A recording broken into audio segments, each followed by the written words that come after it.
Welcome back everyone, my name is Eltimar and we are going to be continuing our Let's Play of Disco Elysium. Where we left off last time, we were in this weird fort, doing weird fort things.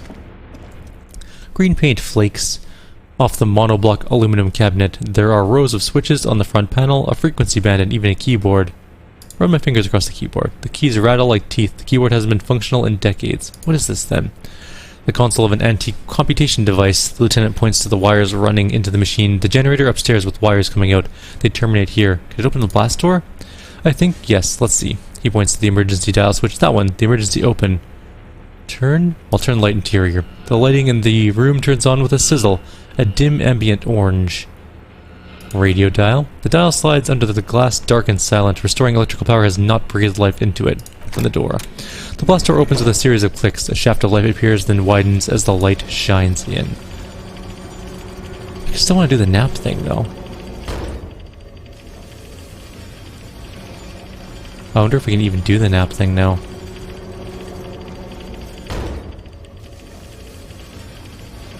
That door is taking its sweet time opening, though. Very loud. After you, the lieutenant gestures at the opening. What if we get in another fight? Don't worry. He takes out his sidearm, checks the barrel and holsters it again. I got a gun. I also have a gun. I know, it was not easy to acquire. What's there? I point to the door. I don't know. What's this? Probably something we can't do. The hatch is jammed shut. Water rushes below. Far below. Okay, so there is a door there. Let's check the bed now. Maybe we can sleep at this point. We won't go through the blast door, because I don't think we need to yet.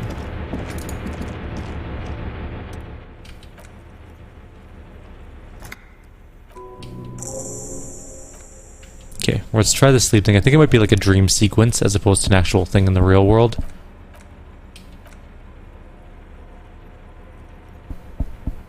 We did this in the last video, but we're just going to try it again. Kim is gone at this point. And we're still holding a cigarette. Although we do have our gun. We should also pull out our saber.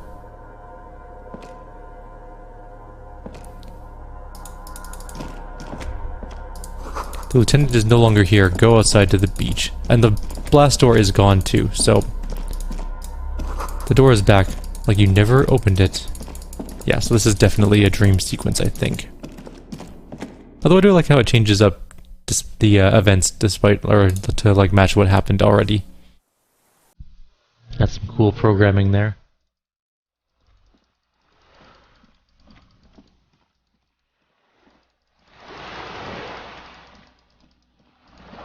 Go down the chain. There's something there.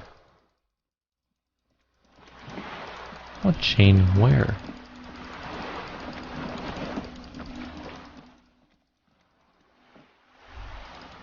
This must not be the chain, this is the...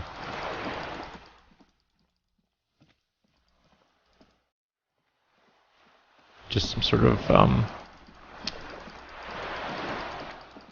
fortifications.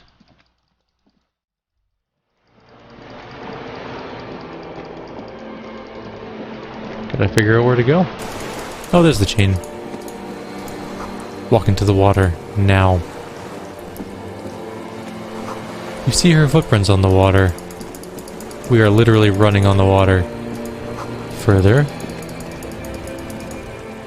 Dolores Day. Dolores Day, the innocence of humanism and internationalism and the welfare state turns around to face you. She has an airship bag in her hand. She seems to be in a hurry.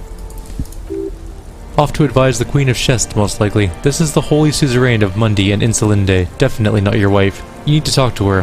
Think of the historical knowledge you could glean. Can you stay for a moment? We need to talk. We need to have one more massive epic showdown. No, Harry. No. No. I don't want a massive epic showdown. I want to go to the aerodrome. I have tickets for the 10:20 flight to Morova. Really? She shakes her head sadly and looks at us plaintively. We don't have anything to talk about anymore. Every combination of words has been played out. The atoms don't form us anymore. Us, our love, our unborn daughters. It's all gone. I have to go to the aerodrome. I have to leave River Shoal and you. And you have to be alone. In hell. Forever. That's just the way it is. Oh god, whatever you do, don't try and kiss her yet. Not after that. You're still reeling. You'll fall over if you try. I brought you this figurine of a headless Felon Rider. I don't want it. She doesn't take it. It looks expensive and I don't want it. I thought you liked figurines. I thought the figurines were for getting you back. That's not what the figurines do, Harry. But then the figurines don't do anything. She looks at the headless Fallen Rider between your fingers and doesn't know what to say. The figurines don't do anything. Anything at all. But I thought the historic figure she had... She liked war games and figurines. Yes, I thought it would be good. Okay, I won't give you things then. I didn't ask for things. It's too late to give me anything. I would have liked the headless Fallen Rider back then. But that's not a very good way for things to be. It's not, but... She looks at her feet. Little golden sandals cover her toes. But what? Tell me there's something good. I don't know why I said but. There is no but. That's it? That's it, yes. She looks up from her toes. We've talked about it a million times. You will get over it just like I did. People do. Things will get good for you again. Where? In hell? Stop. You're only making it worse for him. You'll never help with anything. Maybe. I think I've reached the end of the investigation. See? Her eyes widen. It just takes some time. For you, I think it'll take something like 20 years maybe. It was hard for me too. I used to think I couldn't live without you. She looks you straight in the eye. Her irises are light blue, flecked with green. But I can. So you felt that way once, that you cannot live without me? Yes. But that time is gone now. So very gone. 20 years, that's so much time. Yes. It only took me 1 year, maybe 2. She smiles and wipes her brow in relief. Whew. It doesn't have to be like this. Maybe we could try again. No, Harry, we can't. Why? We already tried it again, and it didn't work. Is that how it is now? We should just try all good things twice and then give up by that logic. Not you too. Let's try building communism twice. If it doesn't work, let's abandon it and be slaves forever instead. Yes, of course. I'm bourgeois, because I don't want to keep hurting you. She looks away from you. What went wrong when we tried again? I can do better. I don't know, please. She shuffles from one golden sandaled foot to the other. In the distance, a streetcar screeches. Why? Why can't we be together? Harry, we can't be together because you're insane. Her eyes turn to sorrowful ovals. She avoids turning them to you. Insane like what? Like cool insane? They're turning moist now. Her eyes. She slowly shakes her head and tries to get a hold of herself, brushing her hands against her gown. What do you mean by insane? You know what I mean. In case you haven't noticed, I'm a cop. It's not easy work. A cop. You've worked there for so long you don't even talk like a normal person anymore. It's always lists with you. Questions. Questions? Did somebody say questions? They're not lists. They're trees. This is another one, isn't it? We're in a tree right now. Yes, but it's not possible to talk without trees. It's not just the lists or trees or whatever. She corrects the wreath on her head with her trembling hands now. You get sad, Harry. Too sad. People can't get that sad. It's impossible to watch. Other people get sad too, but not like you. You stayed down for too long. You only communicated with encyclopedic trivia. I was so alone. In conclusion, you're ill. You're an old, insane man. And you have to be in hell until the end of your life. And I have to go to Morova.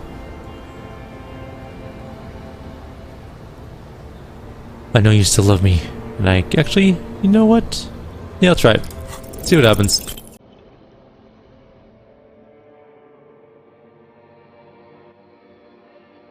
We're gonna gamble.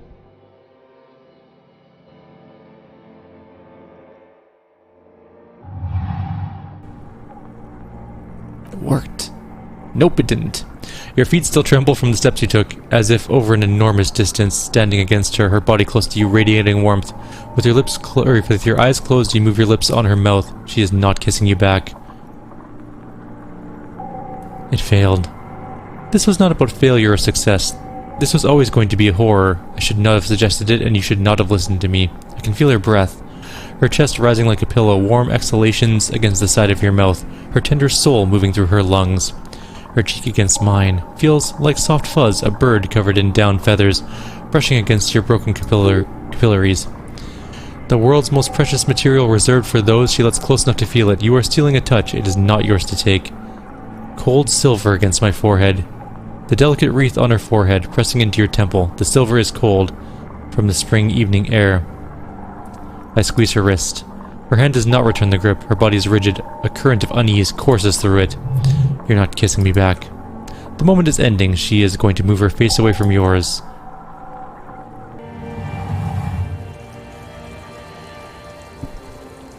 Kind of want to know what happened if it succeeded, though. Trying hard not to look at you. When she withdrew and you held onto her hand, she tried not to look at your face and see the expression there. Brother, you should put me in front of a firing squad. I have no words for how I failed you. That's it then. No, Harry, not yet. There's one more thing for you to see. She slides her hands down to her chest and onto her lower stomach and smiles. I'm pregnant. Is it mine? Of course not. She looks down at her belly, then up into your old eyes. I terminated yours. Don't you remember, you poor fuck? Poverty-stricken fuck? Oh, grim. Now go ahead. She wipes her palms into the silk of her gown. Ask me more questions. Let's talk about something else. No, this has to end. Do the last one. More questions. Ask more. You're a mass murderer. That is very contested by modern historians. She tramples her little feet for warmth and adds very contested plus. You're only saying this because things didn't work out between us. I have to go to the aerodrome now, and I don't have time to defend myself from these accusations. Would you say you haven't behaved like a mass murderer with me? You were a very bad man to me too. She stops. We've talked about it like 7 million times now. I don't want to do that anymore. You're not even human. She shakes her head. I am actually very ordinary, Harry. Beneath this gown and wreath, I have an ordinary soul and ordinary thoughts. The only thing inhuman about me is this. She looks around. This thing you've made me into. I'm sorry for saying so, but I just hate it. What is this? This is so far gone, Harry. I don't even... No, you're special. You had glowing lungs. My lungs do not glow, Harry. I'm just like the others. None of us have glowing lungs. Stop making me into some kind of... She will, once you have erected the Temple of the Light.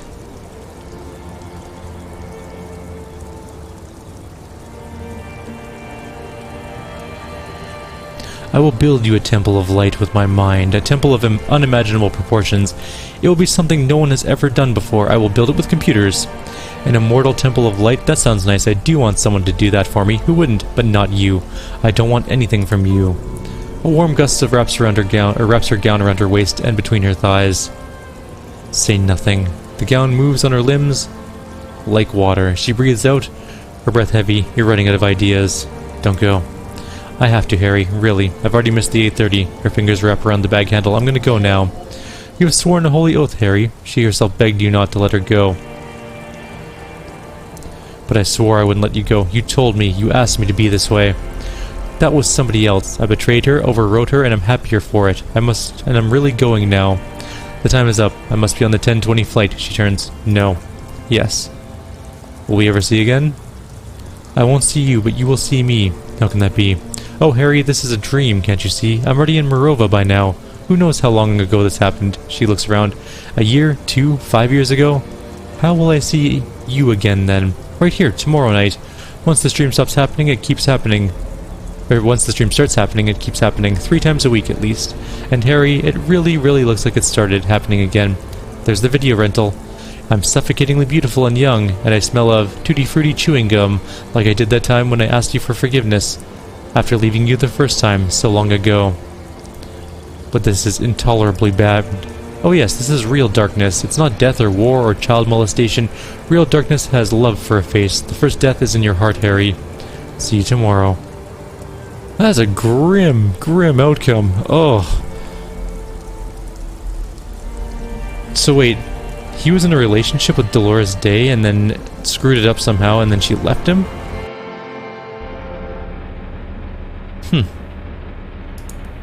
And Kim's back. Well, that's good. At least Kim is back.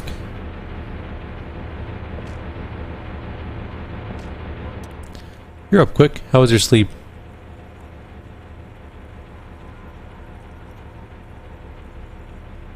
Actually, it was total annihilation, Kim. He frowns. I did not want to wake you. Perhaps I should have. Was it a job dream? No, an ex-wife dream. Lieutenant nods solemnly. Let's solve the fucking case. Are you sure you're okay? You thrashed around and then you bolted up, half covered in blood from your wound. I swallowed the blood and continue. Let's comb the entire island, centimeter by centimeter. That's the next step in the task chain. Okay, he replies simply. He's still worried. You must have really thrashed and squealed in your sleep. Well, we have two places to go. We can go down here, which leads out to somewhere. Or we can go on the other side. Let's go to the other side first, where we had our dream. That was a cool dream. But also just, like, devastatingly bad emotionally. Like, not okay. Poor guy. No wonder he's an alcoholic. Well, I mean, relationships end. You don't have to turn into an alcoholic because a relationship ended. A firing slit. You can't see inside. You must have taken a direct hit to take such a large chunk. The distant sounds of cargo ships, signal horns echo on the water. Here's the thing about relationships. They're very deep, a lot of the time. And they can cause you a great deal of pain if they end. Or when they end. But you have to have enough respect for yourself to not descend into, like, hopelessness if and when they end. A strange feeling looking at the water. Maybe you should just wander off into the sea, leave it all, and walk in. With a bottle in your hand, I raise my sight. In the still mirror of the bay you see Mardenez reflected. Tall edifices of ruins reach into the water, like shimmering towers, and the shacks too, pine trees and motor lorries upside down. Islets and posts, like stepping stones, lead into the water in front of you. Go, step in, it's been too long. I shake my head. No. The winch is broken, rust has eaten what remains of the chain. Okay, I think we have to go the other way now.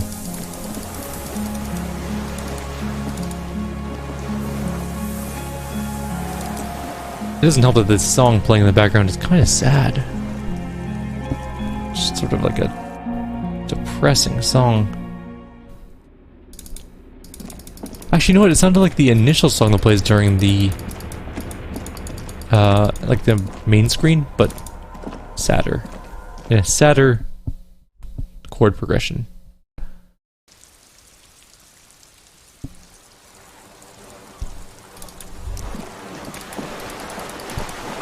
There's something here. What is this? A rubber dinghy. It's deflated and broken. Small white flowers blossom all around you. I don't know what's happening at the end of this. I'm just so freaking curious now, though. How do we get up there? Is that on the other side? Did we miss this? There's definitely something up there, though. Okay, there's a guy there. I don't want to talk to him quite yet. Clearly that's a thing that needs to be thinged, but I need to figure out where that tower is and what it does. Might be through on the other side. It's definitely not up here, right? No. So we have to go back down. Oh, right, the stairs are broken. I was like, we can just go down the stairs, but we definitely can't do that.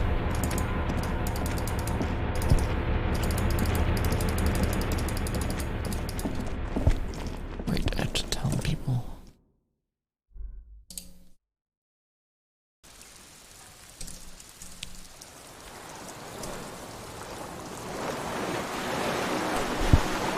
Let's go see what we can find. Maybe it's up here somewhere. If we go this way... Oh yeah, this is something new. We haven't been up this way yet. There's also a red thing. The pain in your pelvis makes you wince, then you continue. The inside of the fortress. You make out the console on the blast door.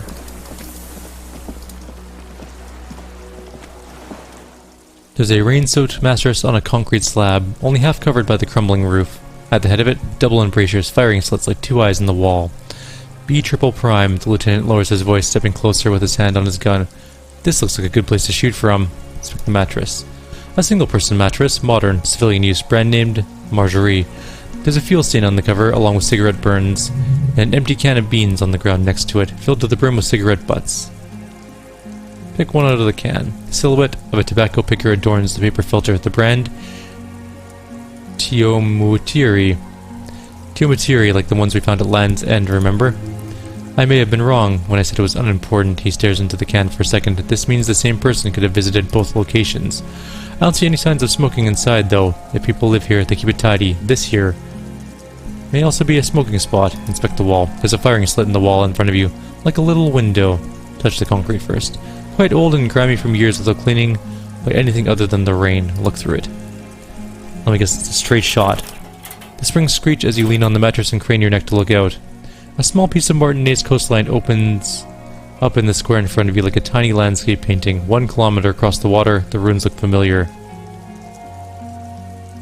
On the right, the red chimney and collapsed back of the 4-story tenement in front of Whirling in Rags, Rue de Saint Ghislain 10, the doomed commercial area. On the left, a towering skyscraper, its top floor shaved off by artillery fire, Cape Side Apartments, Rue de Saint Ghislain 33A and 33B, and between the two, a box-shaped silhouette of Whirling in Rags. You see a small fleck of white on the rooftop, the upstairs window of Classier's room in the snow reflecting light. Motherfucker. What does that mean? Do you have a line of sight on the window? Yes. There's an opening between 33A and 10. I can see to the roof. I can see it, he nods. Through the scope of a rifle, the shooter would be prone, lying on the mattress, barrel resting on the embrasure. Cheek against the cheek rest, hand on the hair trigger. On a calm day like this, Kim, I can make it. I can make the shot.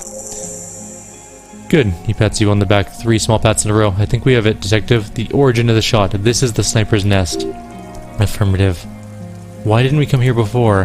Why? We don't go everywhere. In a 1,000-meter radius of the crime scene. It's not procedure. 6 people are dead. Don't beat yourself up, officer. We did not put guns in their hands or get them drunk. The lieutenant pauses. Regret comes over him. He looks north over the fortification, then adds, we'll make up for it. Here, I feel it. Could the shooter still be here? Where? He looks behind his back. On this island. He does not answer. He just nods. With his back hunched, he looks around once more and says, we should move. Now. I turn away. What if I'm the shooter? A weathered artillery map showing coordinates in the Bay of Revachol. An old medicine cabinet, newly stocked with Dramamine. We just looked at that, right? Oh no, there's a can. We'll also take the Dramamine and the money. Oh man, I hope we're not the killer. That would be the weirdest ending. I think we have to go talk to the last guy. I am kind of... I don't know. I have a weird feeling about the end of this one. I just don't know how it's going to go down, and I'm very curious. But I'm also like a little apprehensive, you know? What if we're the killer and this crazy cop we built up is actually just like a murderer that killed some mercenary for no reason, or possibly because we were told to. Alright, well there's a guy up here by this campfire. He's got a rifle. Let's go talk to him. The deserter. An old man wearing a tracksuit trousers leans on the frame stock of his rifle. He gathers a big ball of spit in his mouth, then spits it out in the extinguished fire before him. He raises his black eyes, hooded by creased eyelids, to meet yours. Unclouded by cataracts, his eye shape is sharp. Are you the fire guy? Oh, what now?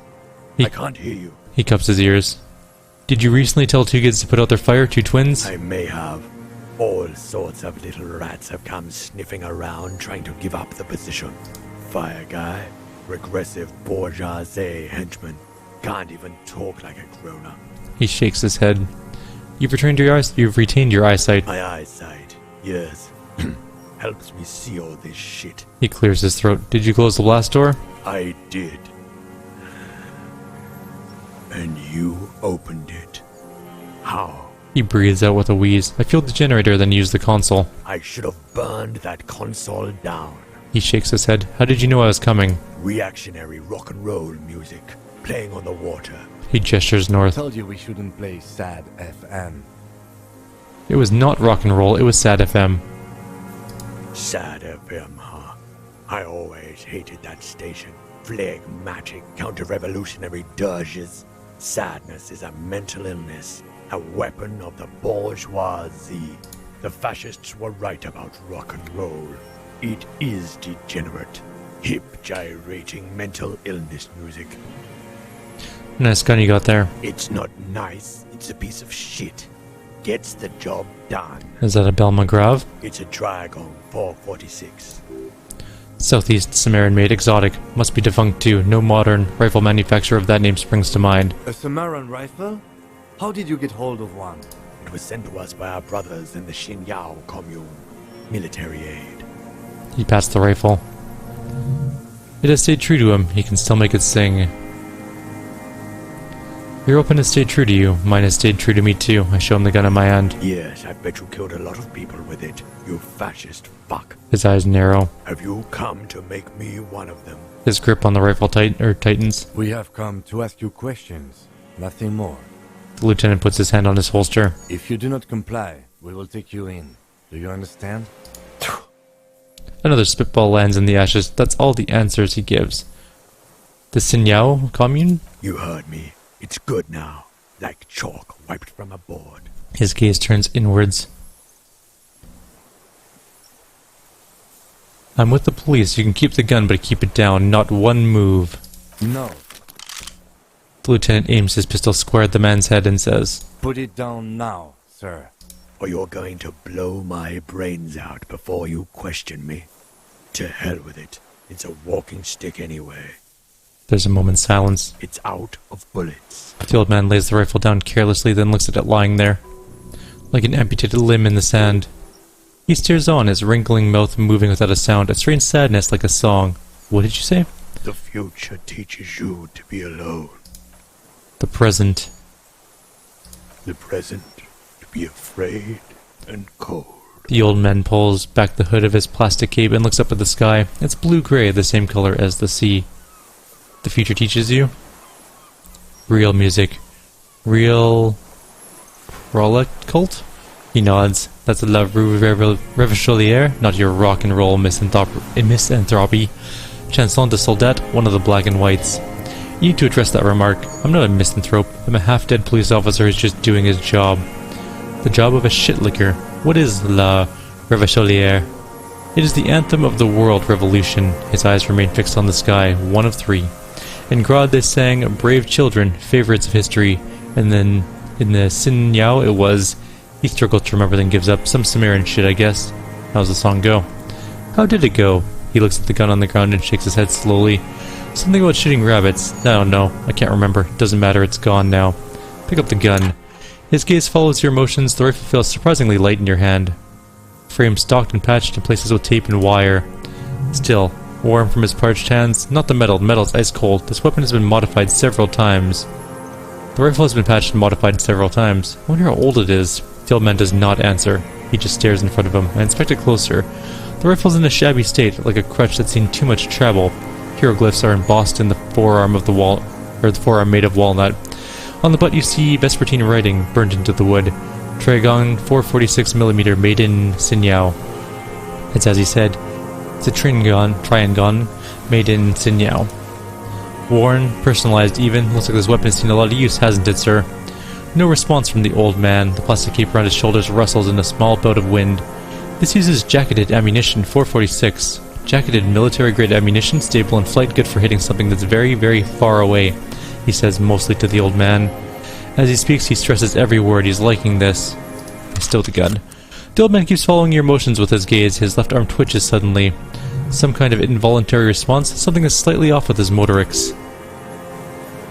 This looked very much like the murder weapon. It can be used against him to get a confession in time. Who are you? My name? He looks across the water, then back at you.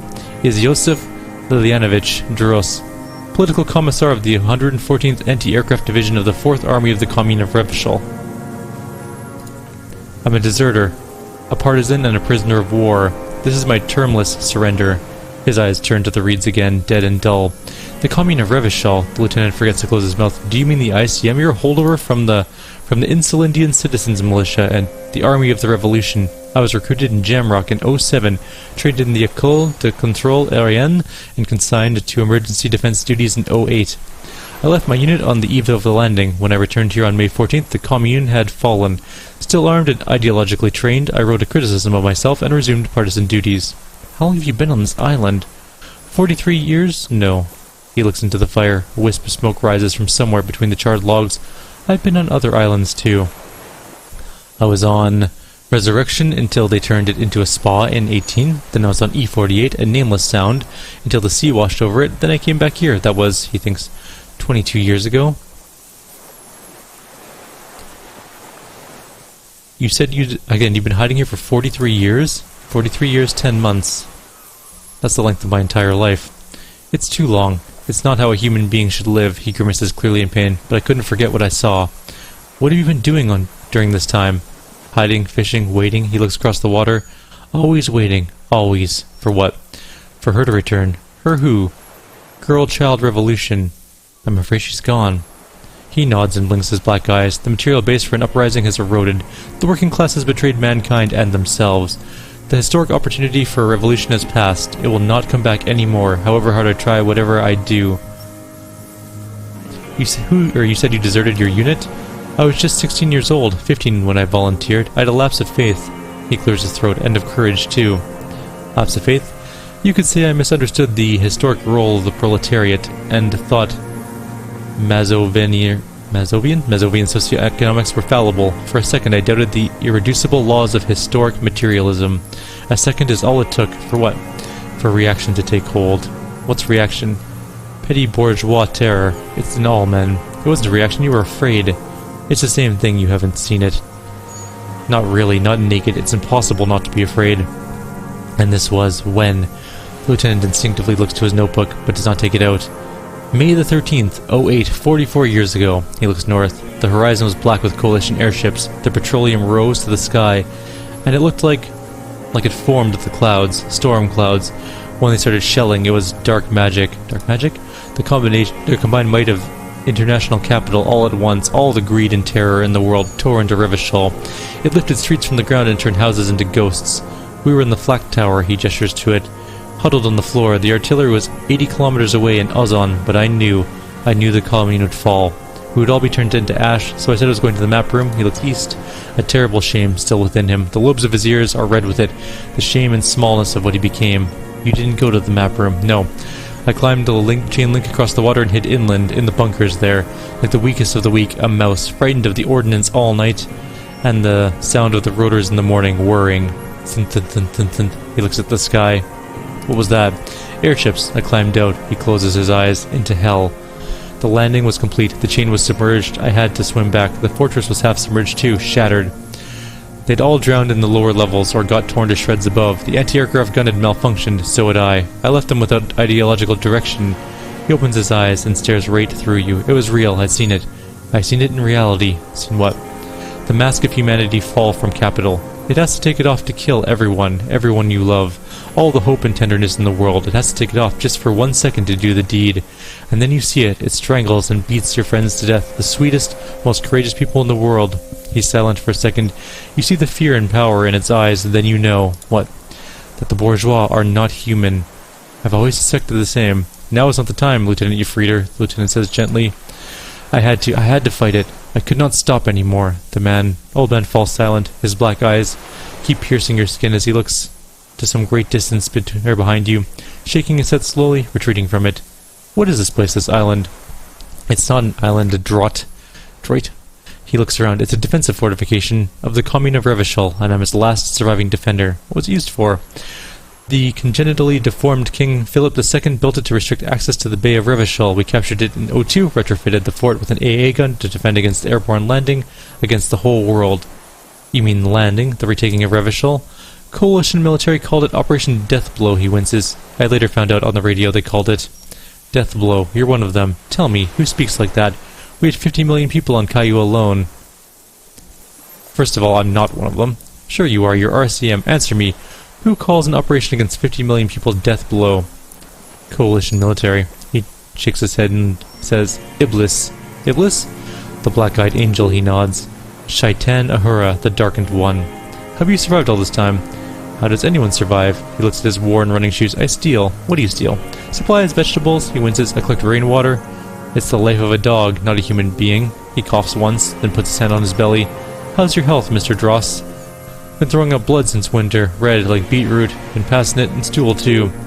He does seem frail, gaunt for his age. More like 75 than 65. Trouble putting on weight could mean cancer. The RCM can provide medical services. You need to be looked over. I need to die. A droll smile stretches across his mouth. You don't have medical facilities. You have guns. That's all they give you. Toy guns. You also have Dramamine. We also have Dramamine and other opioid-based painkillers. You must be in pain. A light goes on in his eyes. He smacks his dry lips. I have been running out of the stuff. There's no way he could manage the pain without them. It's safe to say he's addicted to painkillers by now. You like that Dramamine, don't you? It's the little joys. The crooked smile appears on his day. A dark joke. A sunshiny day. Morphine. This is a serious situation. You need to be looked over, and we can do it. There's nothing to look over. The triage is in and it's black. Administer morphine. Moribund. How have you coped mentally? I haven't. I have holes in my brain. Years missing. Others filled in with pain only. A decade of... His eyes roll into his skull and back. I don't even know what inferno. I nod appreciatively. I also live in hell. At least you know it, he nods towards Martinez. The traders of the city turned the lights back on in the 30s after the fighting stopped. Ruins glittering in the dark like a fucking merry-go-round. It's disgusting. He looks down at his shoes, his face parched in the sun, from the sun and the wind. There's a wince of pain in there somewhere.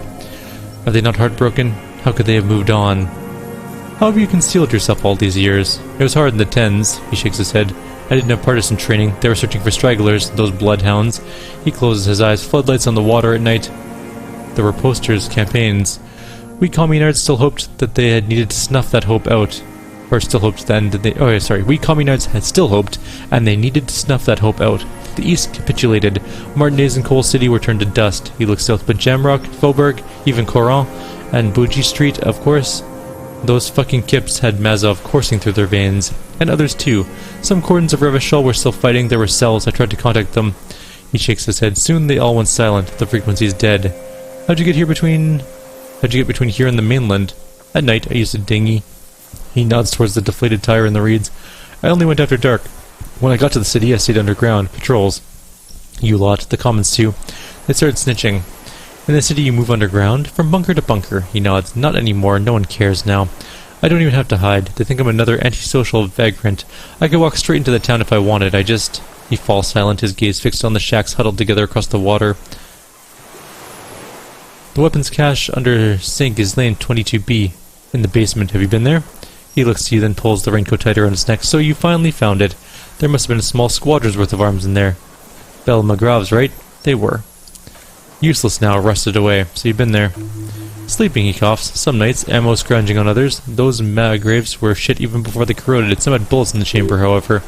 You feel the dots connecting like little dots on the map he's walked across. There's a small bunker under the Feld building. Have you stayed there? The propaganda bunker? He coughs. I used to, but not anymore. Propaganda bunker? They stored leaflets there, broadcasting equipment too, made broadcasts, I think. Propaganda officers. I buried them with their leaflets. They killed themselves. 2 young boys. Killed themselves? A lot of our boys did. Spent some winters there, never liked it, kept thinking of them. He stares at the ruins of the Feld building. No need to go underground anymore. It's better in the ruins on the ground. Why don't you just walk there? I don't want to. They're all traitors, pigs, rabbits, and dogs. Men without ideals are only animals. He does not want to see life moving on, people forgetting, drinking, and laughing. One more question. Do you smoke Teomultriri cigarettes? I do, he coughs. Ever smoke them on the mainland? They're good, he nods. Plenty of tar. Like the boy on the back too. Reminds me of the last century.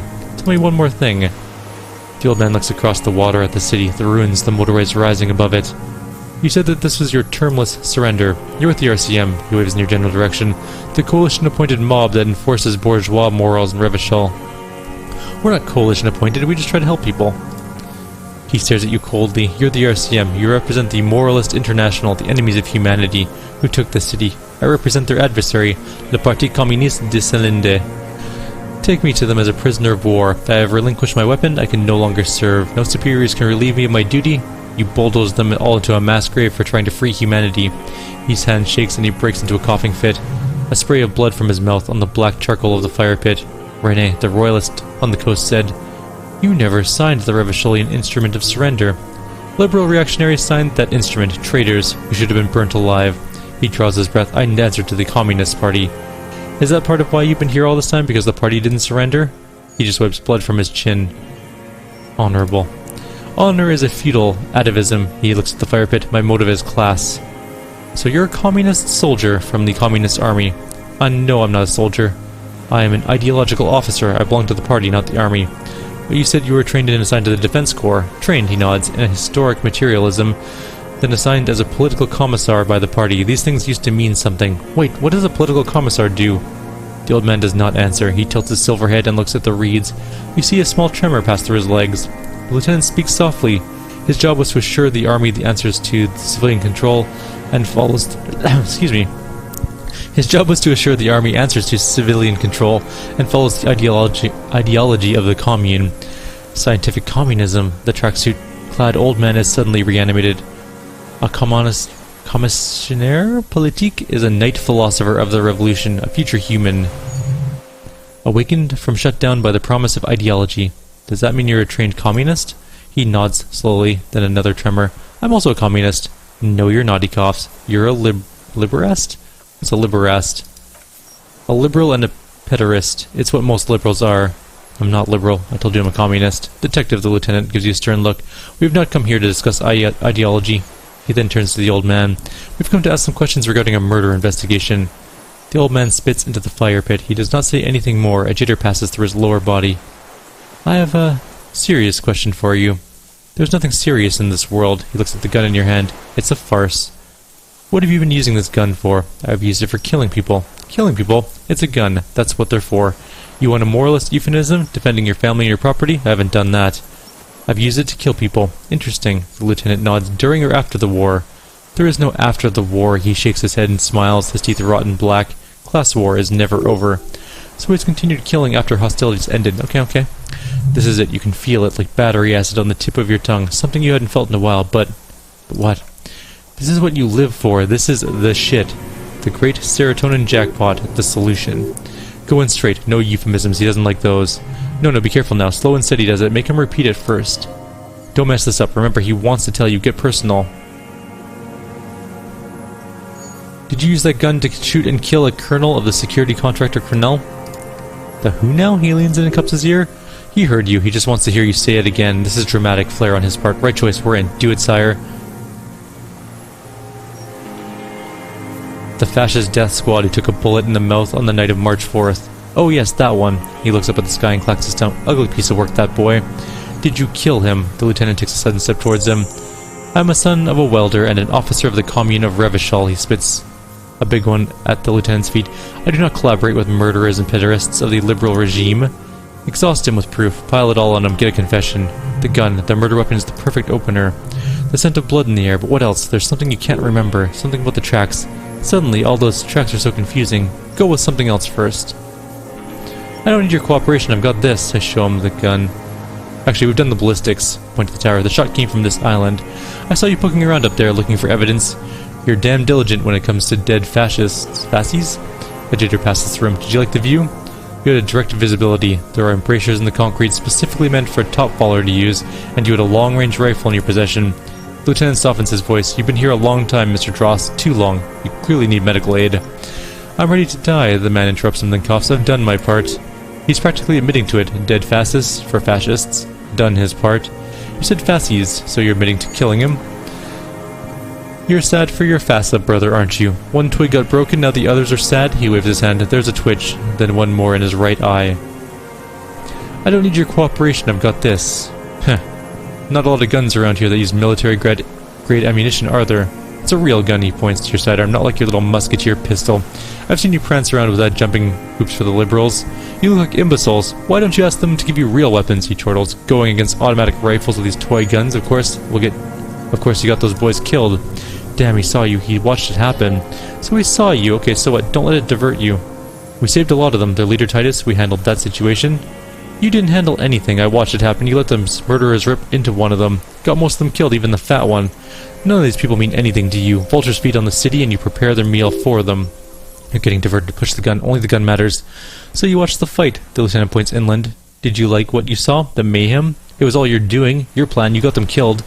You don't know anything. A twitch runs across the left side of his face as he stares the lieutenant down. Stop changing the subject. We have the murder weapon. You know what? The lieutenant looks at the weapon demonstratively. You're right. I'm convinced this made the shot. Should we call it? I'm calling it. We have the murder weapon.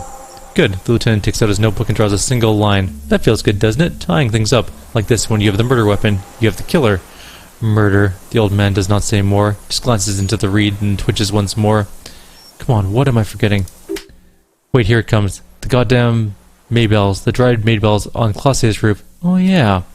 There were Maybells on the grass when you got here, and Maybells on Classier's balcony. Wait, don't forget the footprints, the diagonal prints in the dust, in the secret space behind Classier's bedroom. Now they're gonna come up. Of course, thank you, Head. Thank you. You got it. Remember, the boot prints were no modern soul. Wonder what kind of brand of boots you're wearing. Everything is brand with you individualists. Who cares what brand my shoes are? Sansa. He looks at his running shoes covered in mud. Some shit. Show me the soles, please, Mr. Dross. Fucking imbecile. The old man stretches out his leg. A black and white spiral pattern covers the sole of the worn-out old running shoes on his feet. The maker is called Sensoric. You make out their V-shaped logo, but can't make out the size. These are not the usual horizontal pattern soles you saw in the dust of the floor of the hidden room. They do, however, seem to be about the same size. The size fits, but not the sole. The lieutenant comes to the same conclusion. Maybe it's simpler than that. Sire, he doesn't have to be wearing them right now. People change shoes. Doesn't mean you weren't there, near the room when the victim died in, near the room the victim died in, sneaking around. Racking those brains, are you? He squints at you, black pearls gleaming with hatred. Desperate to report something back to your masters? They must have really loved that dead fuck. The lieutenant gives you a quick sideways glance and nods to acknowledge. The prints were his. You can see it in those eyes. He can't keep them from flickering, looking for something. The old man stares at his own prints in the ash around the fire. Silent. Suddenly, some strange process within him. A gush of wind, seagulls in the distance. You've almost got him, just a little push. Maybells. Find the victim's window. I saw them growing here. Damn Maybells. He looks at the blossoming field. This whole island is turning white with them. He seems tender suddenly, nostalgic even. A mood swing. So many this year too. The spring is coming. No, it's already here. Wash the filth away. I haven't seen these flowers anywhere else in Martinez. Only here. They blossom on the islets before. We fertilized them with our blood. He looks to the water. Resurrection was snow white in May before they ruined it. The coast too, before they piled their containers on top of it, filled with broken, useless trash for fat-fingered bourgeois children to play with. You must get around a lot to stay undetected all these years. The lieutenant's voice is soft and friendly. Do you know any secret paths, pinball workshops? I may. A curious tremor passes his face. A young woman named Classier, ring any bells? Flowers like these were behind her window. Classier. You know her, right? She had intimate relations with the victim, the mercenary. With the victim, he turns his sight from the widening field of flowers and falls silent. Then the muscles in his jaw twitch and spasm. He suddenly jerks to life. You know who he was? A coalition-trained murderer, armored and armed. He wasn't human, the blunt end of a hammer dripping with blood. He was a soldier too. He was a man. Beating us to the ground, moaning with joy. He breathes in with strange animation. You hounds get so thorough when a company-trained killer dies. Haven't seen you on this coast for 40 years. You know, maybe I should have killed one sooner. Got your attention. He looks you dead in the eyes, pupils shaking. Now you stop beating druggies and prostitutes in your basement. Now you come to investigate. Not when they die by the hundreds. You breathe through flared nostrils. This is it. Shot him, shot him. Say shot him, not killed him. So you shot him. Oh, the inhumanity. He closes his black eyes. One paramilitary lesson, Revachol. You can almost see him squeeze a tear out of his eyes. His fists begin to tremble from anger. The lieutenant raises his right arm to hush you. I hold my breath. I had them in my sights, both of them, him and the whore. I was breathing with them, in phase, and I pulled the trigger, and flew on the air until I landed in his mouth. He begins to smile. I didn't think I had shot like that left in me anymore. I did. I saw him kneel there with his mouth full of death, and that stupid look on his face. The smile quivers, and his dick still in her. Then what? Nothing. I went to sleep. Next morning there was bells everywhere. The world was white, or what was left of it anyways. My last spring here. I knew the fascists would come to avenge their own. And so they did.